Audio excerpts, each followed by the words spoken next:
Maximum ఒకరు వస్తే better, ఇద్దరు వస్తే కూడా ఒకరితోనే కదా మాట్లాడేది. ఇంకా మీరు నెక్స్ట్ వాళ్ళకి చెప్తారు కదా సార్.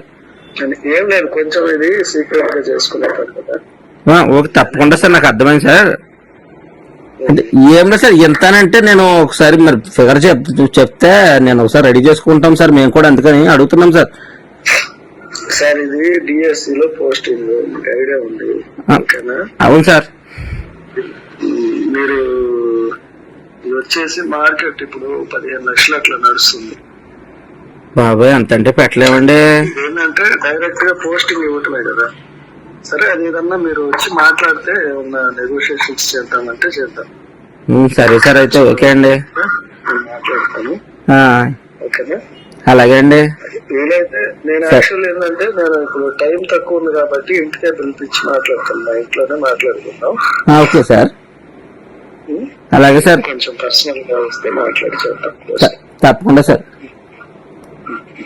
ఓకే అండి, థ్యాంక్ యూ సార్. కొంచెం పర్సనల్ గా రండి, ఎవరితో ఇది డిస్కస్ చేసుకోవాలి. లేదండి, చెప్పిందండి మా చెల్లి చెప్పిందండి. పోస్ట్ ఇంపార్టెంట్ కదా సార్, మా ప్రజెంట్ వస్తామండి, చూసుకుంటాం సార్.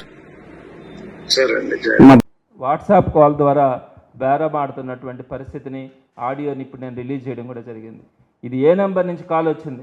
9440755843 గవర్నమెంట్ లోగోతో ఆయన వాట్సాప్ కాల్ చేసేటువంటి పరిస్థితి. ఈ ఆడియో రిలీజ్ అయింది. ఇట్లాంటివి అనేక మంది డబ్బులు డిమాండ్ చేసి, కొంతమంది డబ్బులు ఇచ్చి ఈరోజు నిరుద్యోగులంతా కూడా మీరు అమ్ముకున్నటువంటి పరిస్థితి, ఉపాధ్యాయ ఉద్యోగాలను అమ్ముకున్నటువంటి పరిస్థితి గతంలో కూడా ఎప్పుడూ లేనటువంటి పరిస్థితి.